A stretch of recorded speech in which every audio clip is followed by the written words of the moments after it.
Gabi-gabi laging naglilibing sa hukay ni Kikay ko si Mang Gusting. Magtitibay ko lahing ang pala ni Gusting ay sobra ang talim. Oh, Kikay, Kikay, magplano kayo ng family. Oh, oh, oh, Kikay, Kikay, sa sex dapat ay hinay-hinay. Ay, hinay-hinay. Okay, para mas maalam niya nila. Isang gabi, malamig ang hangin. Itong si Kikay ay biglang nagising. Si Mang Gusting ay nakapatong pa rin. Matigas na lahat, hindi lang abutin. Okay. Patay na ang lahat. Wala na kawawang si Gusting. Bangkay na. Siya na ngayon ang ililibing. Si Kikay hindi malaman ang gagawin. Kasi si Gusting nakabaon. Pare.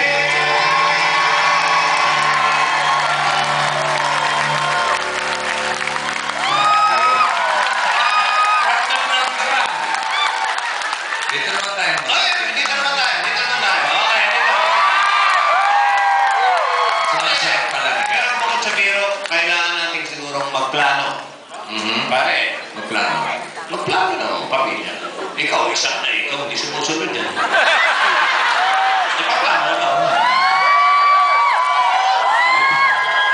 Hindi, actually, pahinga na ako eh. Siya na lang yung nasa ilalim. Hindi, nag-uumpisa yung pagtatalit natin. Ito eh, parang ano na rin ito eh. Love you, Ferdinand. Pagpaplano na eh, nabilado na. Hindi, totoo yan, I love you. Totoo yan, pare. Nagsisimula yan sa isang dibdib.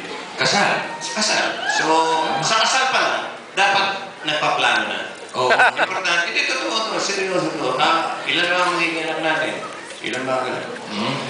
Ganon, mga kaibigan, sapagkat ang susunod nating kanta. Buti yung plano ng plano. Yung tira ng tira. Nandun ito. Pagpanan ng bahay. Maestro, Maestro. next number. Sino mga bagong kasal? Meron ba? Ay, best wishes. Bagong kasal. Bagong kasal. Sarap pa naman. Pero mo, hindi makatayo.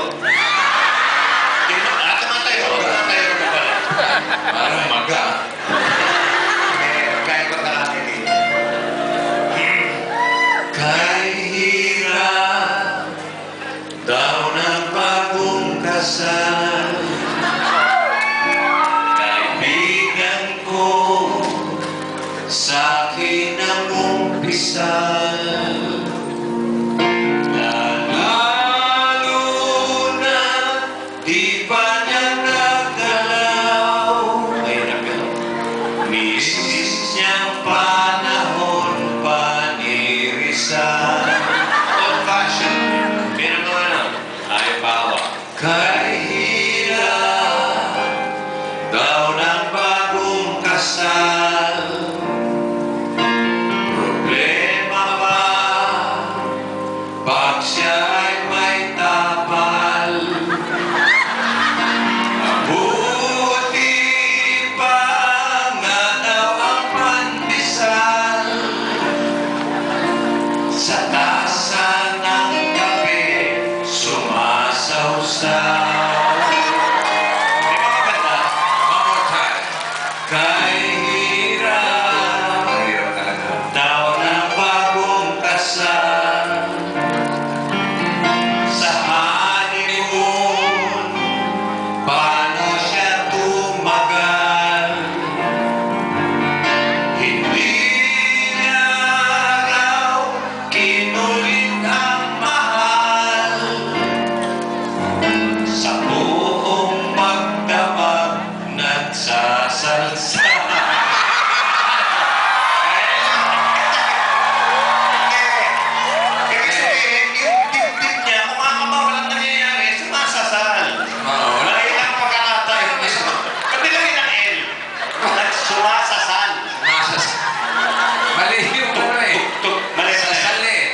salsal yan. Excuse me. Excuse me po. Oo. Mga kaibigan, katulad ng nabanggit namin, pinadalhin namin dito yung mga sikat na karakter na Pilipino. Kanina si Aling Kikay. Ngayon, kilala niyo naman siguro si Pilimon. Ay, Pilimon. saan? Dito naman tayo. Dito naman tayo. Kilala niyo si Pilimon. Okay. Alam nyo, yung si Pilimon, marami nagkakamali sa kasaysayan ni Pilimon. Akala si Pilimon ay nangingisda lang, kung ano nang hinuhuli, ng mga tilapia, ng matataba. Ito po talaga ang tunay na kasaysayan. Kaya nga, proud kami na awimik ko ngayon nyo lang marinig. Ito ang tunay na kasaysayan ni Pilimon. Pilimon. Si Pilimon ay tumanda ng binata. Hindi naman siya pihikan at lalong hindi siya bakla. Kaya pala siya takot sa kasal masangkot. Kaya bahag ang buntot, narito kanyang sagot, sapagkat siya'y subok.